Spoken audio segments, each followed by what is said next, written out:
भाई लोग, नेटफ्लिक्स पर एक नया शो रिलीज हुआ है IC-814 द कांधार हाईजैक, जिसके टोटल 6 एपिसोड है और हर एपिसोड 40 से 45 मिनट्स का है। तो चलिए जान लेते हैं ये वेब सीरीज कैसी है और क्या आपको देखना चाहिए या नहीं।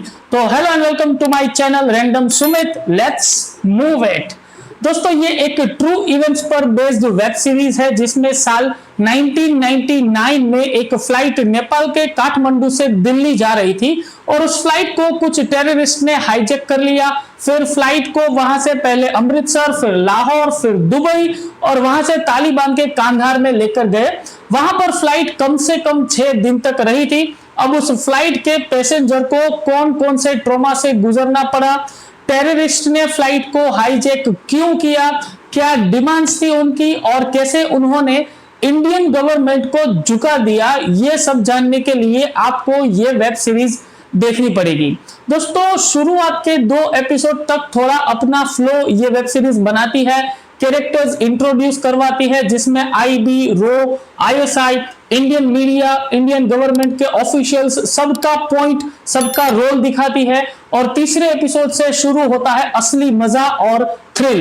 लेकिन फिर भी पहले 2 एपिसोड भी उतने ही इंपॉर्टेंट है जितने बाकी के हैं।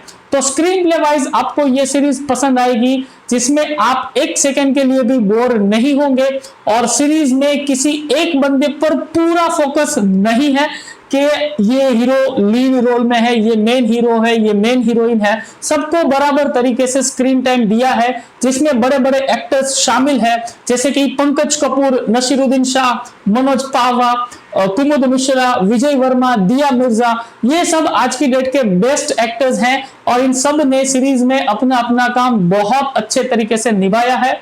स्टोरी वाइज देखें तो आज की जनरेशन को शायद इस हाईजैक के बारे में इतना कुछ पता नहीं होगा कि उस वक्त पर किसकी सरकार थी, उस वक्त पर एयरपोर्ट्स पर इतनी सिक्योरिटीज नहीं होती थी, लेकिन ये सब इस सीरीज में बहुत अच्छे से रिप्रेजेंट किया है। और फ्लाइट के जो कैप्टन है उन्होंने एक किताब लिखी थी कॉल्ड फियर इन फ्लाइट, जिसमें से बहुत सारे इंसिडेंट इस सीरीज में लिए गए हैं और बहुत बार रियल फुटेज को भी सीरीज में दिखाया है। तो मेकर्स ने रिसर्च बहुत अच्छे से किया है जो कि आपको साफ दिखता है। लेकिन ऐसा बिल्कुल नहीं है कि सीरीज बिल्कुल परफेक्ट है, इसमें भी टेक्निकली कुछ फ्लॉज है जैसे कि बहुत सारे डायलॉग्स क्लियर एंड लाउड नहीं है, आपको कई बार रिवर्स करके सुनना पड़ेगा। दिया मिर्जा का रोल बहुत छोटा सा है, उसका एक्चुअल यूज हुआ ही नहीं है, उसको उससे ज्यादा स्क्रीन टाइम नहीं मिला। हालांकि उससे ज्यादा स्क्रीन टाइम तो उसकी असिस्टेंट को मिला है और नेपाल वाला जो रो एजेंट है उसकी स्टोरी समझने के लिए बहुत दिमाग लगाना पड़ेगा, फिर भी शायद समझ में ना आए। तो ये सारे फ्लोज है सीरीज के बारे में, लेकिन ओवरऑल जिस तरीके से इस सीरीज के ट्रू इवेंट सीरीज को होना चाहिए वैसा ये शो है और आपको देखने में मजा भी आएगा। और तो और आप इसे फैमिली के साथ भी देख सकते हैं जिसमें 3 या 4 गालियां हैं BCMC वाली, बाकी कोई प्रॉब्लम नहीं है।